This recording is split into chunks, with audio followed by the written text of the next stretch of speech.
Espíritos, estar aqui com vocês novamente, Antônio Neto, ou Neto Silva, chamem do que quiserem, trazendo a primeira carta, vamos dizer assim, pós-pandemia, agradecendo aos meninos que estão voltando ao trabalho, aos médios que estão voltando ao trabalho e propiciando que nós voltemos ao trabalho também. E o homem voltou, gente, Doutor Fritz, falando sobre o segundo ciclo aí do coronavírus, sobre a volta das pessoas à rua, né? E a primeira carta dele foi um show, foi aprovada basicamente por todos, e ele volta novamente trazendo prerrogativas a nós sobre o segundo ciclo do coronavírus, e as notícias são boas, gente. As notícias vêm sendo boas, né? Basicamente, por exemplo, minha sogra voltou para o buraco dela, ou seja, para a casa dela, sem tossir, né, basicamente. Já cheguei à conclusão de que o homem de aço, o homem de ferro não é o Tony Stark, é a minha sogra, né? Mas enfim, cada um com seus problemas. Vamos aí para a leitura da segunda carta psicografada do Dr. Fritz, a nova onda futura da pandemia. Agradecendo os meninos mais uma vez pela preferência e já começando a leitura. Pessoal, ele fala alguma coisinha no final, para aqueles que não gostam de ficar até o final, que muita gente deixou nos comentários que estava precisando de oração e ele atendeu. Então, basicamente, deixem nos comentários. Bom, fiquem até o final que vocês vão entender o que ele falou. Vamos conversar a leitura da carta aí. Caros irmãos, aqueles que acompanharam a primeira carta que redigi a este plano que enfrenta hoje um desafio humano e espiritual, mudanças, entre aspas, podem ver hoje que não houve um erro sequer no que diz respeito à primeira onda do atual patógeno que assola o mundo. Nenhum erro da minha espiritualidade. Sem maiores delongas, uma pandemia, e por consequências temporais, são enfrentadas diferentemente pela evolução da medicina, do intelecto humano e de seu modo de vida. E mediante observação, ao que se refere a toda evolução mediante as pandemias anteriores que enfrentei neste mundo, tanto em carne como em ajuda espiritual, posso lhes garantir, não houve mudanças. A dificuldade, tanto emocional como corpórea, é a mesma das últimas pandemias. Medo, futuro incerto, a doença e as suas dificuldades de diagnosticá-las. E o principal, o tratamento das mesmas num certo curto período de tempo. Portanto, posso lhes dizer com clareza, num estudo de passado e presente, o que virá pela frente. Toda pandemia passa. Acha-se métodos de diagnosticá-la com mais clareza. Acha-se curas ou vertentes biológicas corpóreas, onde cada indivíduo a combate individualmente a seu próprio sistema orgânico. Passará, e garanto, se tratando do que vi, se tratando do que observei no mundo, o coronavírus voltará, mais fraco, futuramente. Com vacinas, assim outras doenças que assolaram o ser humano no passado. Ele faz parte da rotina de vocês agora, como a meningite fez parte um dia da rotina de pessoas que combateram-na. Mas vocês não se assustem, porque o tempo passou. O tempo deu as respostas. Diagnóstico, cura, tratamento. E não será diferente com o coronavírus. Como disse na primeira carta, em toda a pandemia, a maior problemática é sempre o medo, o pavor, o emocional. Esse sim tem que ser tratado, não deixado de lado. Cada um tem que assumir que, de algum modo, todo o período, informações divergentes, números de mortos e curados, o medo de morrer ou de perder tem consequências psicológicas, às vezes guardadas para o futuro. No calor do momento, passa-se despercebido. Mas quando tudo se assenta, e quando digo tudo volta a ter certa normalidade, entre aspas, que é normal numa pandemia, você volta aos afazeres, sem a certeza de que é certo ou errado.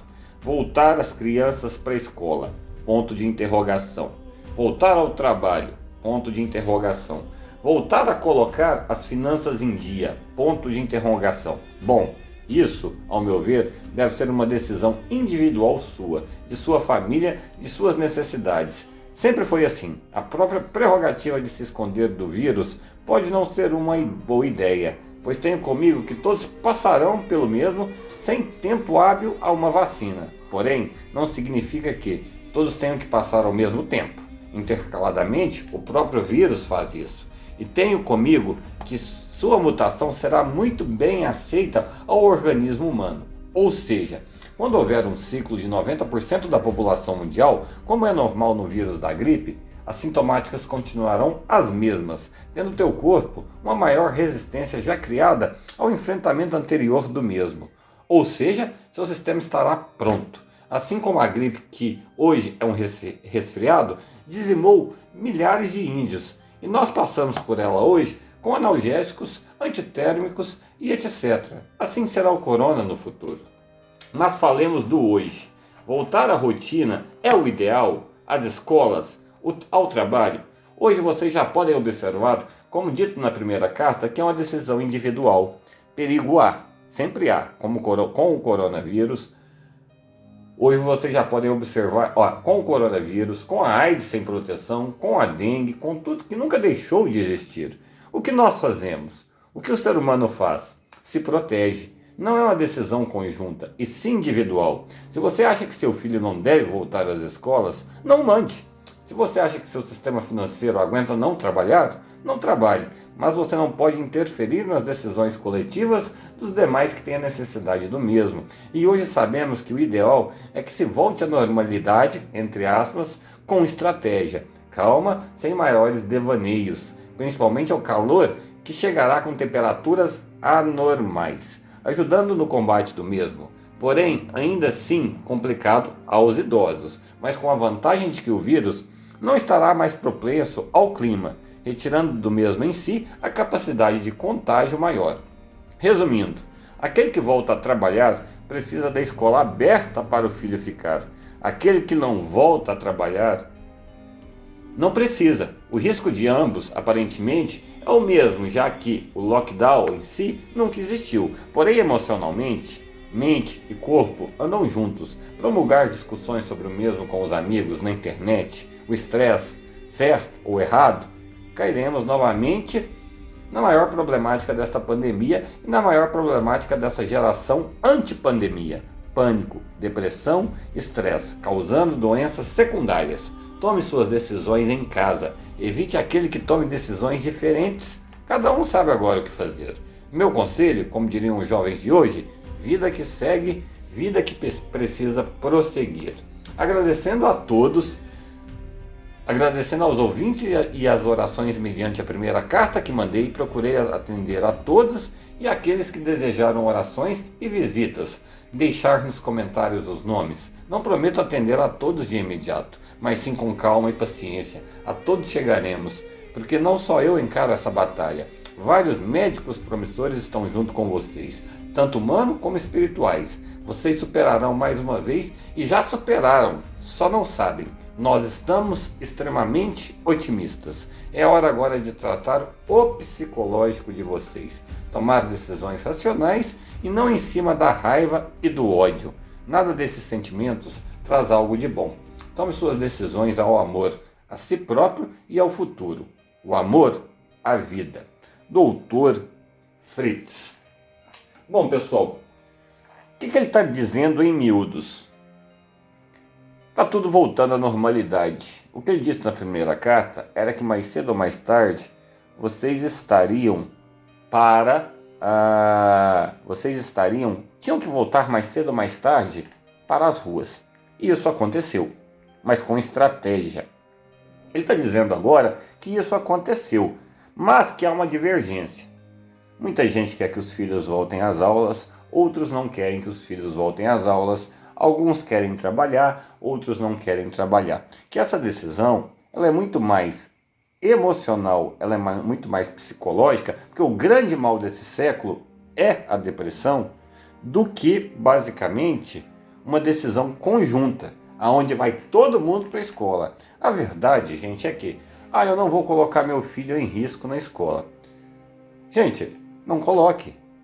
Mas, às vezes, uma pessoa pensa diferente e tem uma preparação diferente, ou mesmo já passou pela problemática e precisa trabalhar, então vai colocar o filho na escola, porque o filho depende da escola. Então não deve você Não cabe a você julgar a decisão do próximo, e sim afastar desse que deve estar tomando uma decisão que você não concorda. Não julgá-lo, não brigar, porque senão você vai cair na velha máxima: estresse, isso e aquilo, e você vai acabar ficando doente da mesma maneira, mas uma doença diferente: o pânico. Logicamente, eu não estou falando para vocês, e ele não falou para vocês também, tomarem decisões impulsivas. Como ele disse no começo da carta, nas outras pandemias que ele passou como ser humano, houve essa prerrogativa onde as pessoas voltaram à rua sem certeza do que estava acontecendo, e é uma verdade. E tirando esse assunto de lado, que é uma decisão sua, se você pode ficar em casa e não trabalhar, se você pode ficar em casa e deixar o seu filho em casa, um ano vai fazer diferença ao seu medo, ao seu pânico, à sua depressão, ou mesmo à sua comodidade de estar tranquila? Não, gente, o seu filho recupera o ano que vem. E se para você é necessário que ele faça isso, que ele vá para a escolinha, que ele vá e interaja, ele está falando ali basicamente que faça. Então ele fala que essa decisão tem que ser individual. Interessante também, gente, é o que ele fala a respeito do vírus, que ele vai voltar. Eu discordo dele. Ele jamais, basicamente, vai deixar de existir. Ou concordo com ele. Ele vai realmente, como ele disse, a partir do momento que ele atingir uma certa massa populacional, pela sua própria sobreexistência ou existência, ele não vai sumir do mapa. Então, basicamente, ele vai haver uma mutação. Mas essa mutação, gente, ela nunca é grande. Ele não vai passar a dar em você catapora. Ele não vai passar a tirar uma perna sua. Então, basicamente, a sintomática da mutação do vírus da gripe, ela é muito simples. Então, o seu organismo, por mais que ele mute, os sintomas vão ser os mesmos. Vão ser os mesmos. Então, pode pegar 2 vezes, o que importa? Se você pegar a segunda vez, o teu organismo já vai estar preparado para lutar com muito mais ênfase com ele. Logicamente, com os idosos funciona diferente, tem que ter uma estratégia, tem que tomar cuidado. A maioria dos idosos que padeceram nessa pandemia foi porque não acreditaram na vertente que existia a problemática. Houve um erro governamental unilateral de cada cidade, estado, país e etc. por aí vai, que foi dizer ao idoso que não era para ele procurar o atendimento de imediato. O idoso é diferente de nós e isso eu achei um erro tremendo. A partir do momento que o idoso contrai qualquer tipo de doença, tem que ser tratada na hora, porque o sistema imunológico dele, o seu corpo já está desgastado. Isso não é só para o corona, isso é para tudo quanto é tipo de doença. Então o idoso ele tem que ter um atendimento emergencial e isso foi muito mal feito. Deveria-se ter, como fizeram para as crianças, um atendimento separado ao idoso e não foi feito, mas a gente não pode chorar o leite derramado e, como ele disse, vida que segue, a vida tem que prosseguir. Que sejam adequados às mudanças, que eu acho que agora é essencial que vocês percebam que nós nunca tivemos um modelo de saúde perfeito. Muito pelo contrário, sempre foi um modelo de saúde sobrecarregado. E quando chegou um sopro, que foi esse corona que derrubou ele totalmente. Que nós precisamos de uma adequação de saúde dos hospitais públicos, nós precisamos de um sistema melhor, nós precisamos de profissionais mais capacitados, porque a verdade é que ele fala ali que é normal, basicamente, que fique-se meio perdido no começo para você entender o vírus, e sim, é normal. Diagnosticar foi muito complicado o corona, dava negativo, inconclusivo, positivo e foi indo, mas isso é normal, gente. Isso chama-se estudo, observação, para que você possa passar por tudo aquilo, mas hoje já se tem tudo isso. Então, basicamente, com o passar dos dias, vai facilitando. Ele falou uma coisa interessante, que as pessoas que deixaram comentários, ele atendeu, ele visitou ou colocou outras pessoas para visitarem, etc. Ele ou pelo menos escutou as preces dessas pessoas. Recomendo a vocês que deixem seus comentários, peçam as preces para quem está com essa problemática, e as problemáticas não devem ser mais criadas. O grande mal dessa pandemia virá agora. Chama-se pânico, medo, ansiedade. Não passem por isso. Enfrentem a vida, enfrentem os obstáculos. Não com loucura, mas com estratégia. Com sapiência, principalmente financeira. Sejam inteligentes. Ficando por aqui, Antônio Neto com vocês, agradecendo a todos vocês. Um grande abraço, até a próxima, gente. Grande abraço para todo mundo.